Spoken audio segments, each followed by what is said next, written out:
Now, for some people, Formula One is the be all and end all. It's not just the pinnacle of motorsport, it's the pinnacle of all sport. In fact, it might even be the best thing you can do with your time. For others, it's just a drone in the background on Sunday afternoon whilst you're doing something else. Well, whether you're in Camp A or Camp B, Drive to Survive is TV that you're going to want to watch. Formula One is brutal. It can get tough, it can get ugly. What a race! Amazing!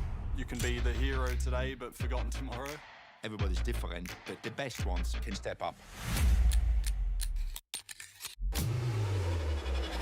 Hi there, Tim from Screen OD here. Thanks for tuning in. I hope you are doing well. Today we're talking about Netflix docuseries Drive to Survive, which is all about the fascinating and glamorous world of Formula One. I know what you're thinking. You're thinking, if I don't like Formula One, why should I watch this? Well, that's a very good question, and I hope to be able to help you understand the answer to it if you carry on watching.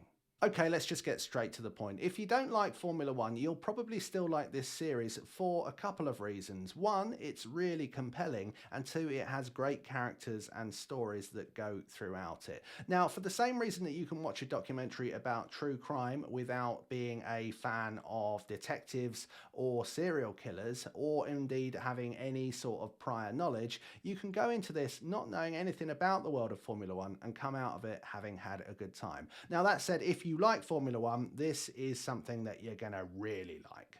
Now, in its fourth season, Drive to Survive has quite rightfully elevated as one of the top docuseries that Netflix are making right now. And let's face it, they're making quite a lot. Okay, so the concept of the show is pretty simple. Each season of Drive to Survive tells the story of a Formula One season. So the first one being 2018, and working through the years, you can count yourself through 2019, 2020, and most recently, season 4 is 2021. It's a collaboration between Formula One and Netflix, which means that you get unrivaled access behind the scenes in the sport. You get to see not just the races unfold, but you get to see what's going on in the drivers' personal lives, you get to see what's happening in the teams and the politics, and all the other things that happen around the edge of this enormous, glamorous circus that travels around the world most of the year, and normally we only see one very small side of.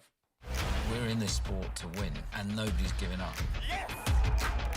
Teams are racing not just for glory, but for hundreds of millions of dollars. Nice shoes, boy. The competition's so tough, you just have to be off a little bit to be off. Bottas in big trouble. There's so much pressure, we cannot relax.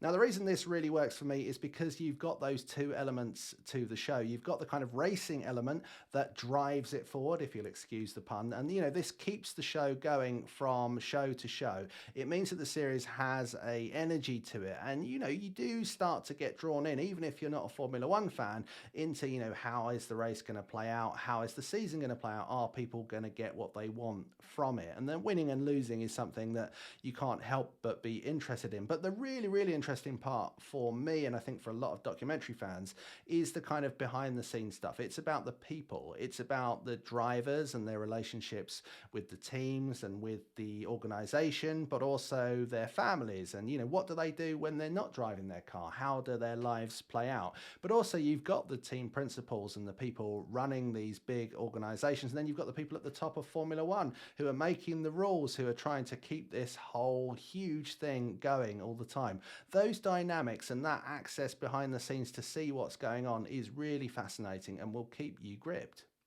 And if you are a Formula One fan, you will know that there have been some fairly tasty seasons in recent years. So the drama that you've seen on the track is even better when you see it unfolding behind the scenes. Let's not get any spoilers out there, but I think the 2021 season especially may have quite an interesting ending.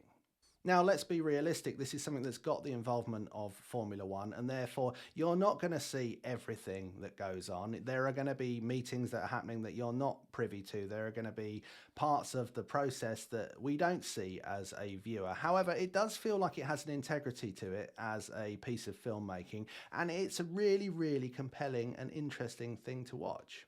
Now, such has been the success of the first 4 seasons of Drive to Survive that the producers of the show have been commissioned by Netflix to make a very similar type of program around the WPGA and PGA Tour golfers, which I'm sure will be of just as much interest to people who are non-golf fans as the Drive to Survive series is to people who aren't F1 fans. But before we get too ahead of ourselves with golf, it's time now to pull on your driving gloves, move out of the pit lane and drive to survive in what is an excellent docuseries available to watch seasons 1 to 4 in their entireties now on Netflix. Thanks for watching. I hope you enjoyed the video. If you did, why not hit that like button? If you really liked it, hey, why not subscribe to the channel for all the greatest TV, movies and entertainment content? Let us know in the comments below what you think of Drive to Survive, and we'll see you again very soon.